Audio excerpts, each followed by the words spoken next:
చిన్న పిల్లలను అమ్ముతున్న ముఠా గుట్టును రట్టు చేశారు పోలీసులు. నెల నుంచి 2 ఏళ్ల వయసున్న పిల్లలను అమ్ముతున్నట్లు సమాచారం వచ్చిందని రాచకొండ సిపి తెలిపారు. పిల్లలు లేని వారికి ఈ పిల్లలను అమ్ముతున్నట్లుగా సమాచారం వచ్చిందన్నారు. ఇటీవల మేడిపల్లిలో శోభారాణి, సలీం, స్వప్నలను అరెస్టు చేయడం జరిగిందన్నారు. వారిని అరెస్టు చేసిన సమయంలో 2 చిన్నారులను రక్షించామన్నారు. నెల రోజులు ఉన్న 2 చిన్నారులను స్వాధీనం చేసుకున్నామని సిపి తరుణ్ జోషి చెప్పారు. మరింత లోతుగా ఈ కేసు దర్యాప్తు చేస్తామన్నారు. ఈ రాకెట్తో సంబంధం ఉన్న ఏజెంట్లు, సబ్ ఏజెంట్లను పట్టుకున్నామని తెలిపారు.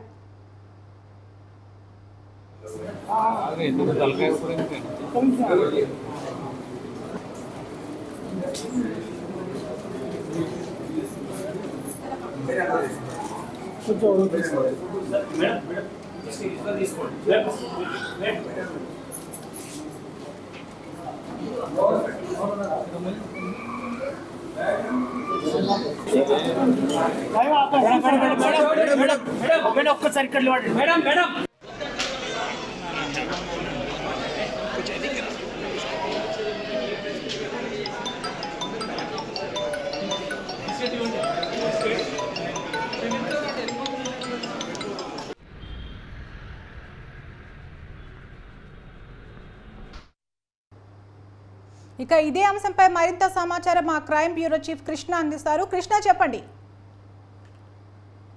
ఏదైతే మేడిపల్లి పోలీస్ స్టేషన్ పరిధిలో ఇటీవల కొద్ది రోజుల కిందట పోలీసులు, ఆ తర్వాత ఒక స్వచ్ఛంద సంస్థ నిర్వాహకులు ఒక ఆపరేషన్ నిర్వహించారు. ఇందులో శోభరాణి అనే ఆర్ఎంపీ డాక్టర్, సలీం, స్వప్న అనే వారి నుంచి 4.5 లక్షల రూపాయలకు ఆడపిల్లను 3 నెలల పసికందును అమ్మేందుకు విక్రయం చేసేందుకు ప్రయత్నించగా పోలీసులు వారిని అరెస్ట్ చేశారు. ఆ తర్వాత వారిని విచారణ చేపడితే మొత్తం 8 మందిని ఇందులో అరెస్ట్ చేయడం, ఇందులో దాదాపు 16 మంది పిల్లల్ని రక్షించడం కూడా జరిగింది. ఢిల్లీ, పూణే నుంచి చిన్నారులను తీసుకొచ్చి ఇక్కడ హైదరాబాద్ లో పిల్లలు లేని వారికి అమ్ముతున్నట్లుగా గుర్తించడం కూడా జరిగింది. ఈ ఢిల్లీ, పూణేలో ఉన్న ఎవరైతే పట్టుకున్నారో అక్కడ ఎవరైతే ఈ చిన్నారులను పైన ఆడుకునే వారిని, ఇంటి ముందు ఆడుకునే ఈ పసికందులను అపహరించి ఢిల్లీ నుంచి హైదరాబాద్ లో ఉన్న ముఠా గమ్మడం, ఈ ముఠా ఈ ఆర్ఎంపీ డాక్టర్ ద్వారా పిల్లలు లేని వారికి 4.5 లక్షల రూపాయలు ఈ పిల్లల్ని అమ్ముతూ సొమ్ము చేసుకోవడం మొదలెట్టి ఓ తీగలాగితే డొంగంతా కదిలినట్టు ఏదైతే ఈ ఆర్ఎంపీ డాక్టర్ శోభారాణి వ్యవహారం తెలుసుకున్న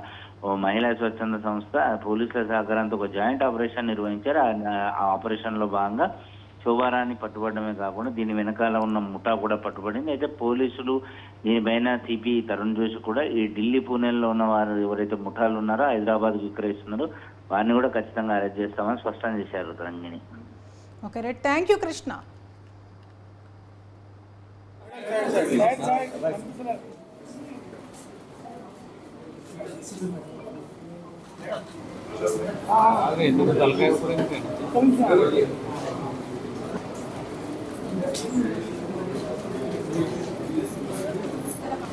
जो कि फर्दर जो है जो कि विजयवाड़ा में और हमारे लोकल घाटकेसर में इन बच्चों को बेच रहे थे।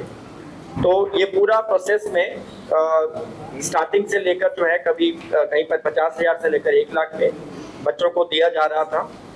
जो पेरेंट्स बच्चों को अपने पास नहीं रखना चाह रहे उनसे लेकर, और उसके पास ये 2-3 लेवल से होते हुए जो है एन कपल्स जो है जिनको बच्चों की ज़रूरत है, जो कि उनको अडॉप्शन का कानूनी कार्रवाई करना नहीं चाहते क्योंकि वो थोड़ी लंबी है और उसमें थोड़ा समय लगता है, तो उसको अवॉइड करके जल्दी बच्चों को अडॉप्ट करने की कोशिश करने के लिए वो लोग पैसे खर्चने के लिए रेडी है।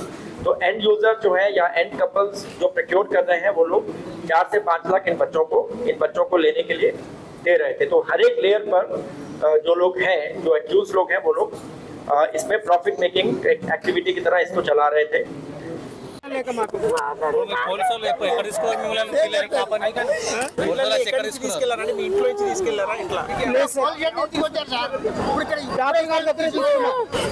గైనకాలజిస్ట్ ఆర్ఎంపీ డాక్టర్ మా ఇంటి దగ్గరలోనే కాబట్టి మేము అక్కడికి తరచూ జ్వరము ఏమైనా వచ్చినప్పుడు దగ్గు దుమ్ములు వచ్చినప్పుడు అక్కడ పోయి చూపించుకుంటూ ఉంటాం. అట్లా ఈ విషయం పిల్లలు పుట్టారన్న విషయం తెలుసుకున్న తర్వాత మా చెల్లికి మేము అక్కడి నుంచి అడిగామండి, ఎవరైనా పెంచుకోలేని వాళ్ళు ఉంటే ఏమని అడిగినామండి. మేము మీ దగ్గర నుంచి రైట్ మేము యుద్ధం చేస్తాం.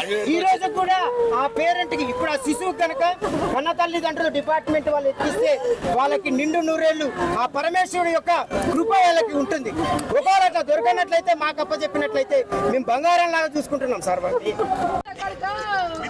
మీరు కూడా కొనుగోలు చేశారు, వేరే వాళ్ళ దగ్గర కొన్నారా? ఎవరు మీకు అందరూ ఎన్ని రోజుల నుంచి మిస్సింగ్ అవుతున్నారా? మీ వాళ్ళు ఉన్నారా అందులో? ఎన్ని రోజుల నుంచి మిస్సింగ్ అయిందండి? తీసుకెళ్ళిన పిల్లలు ఉన్నారా? మీ వాళ్ళు ఉన్నారా? పాపనా? పాప మీ సొంత పాపేనా? ఎట్లా మీకు ఆ పాప ఎట్లా మీరు అక్కడ ఎవరి దగ్గర పాపని? నా భర్త తెచ్చిందండి. నా భర్త చనిపోయింది.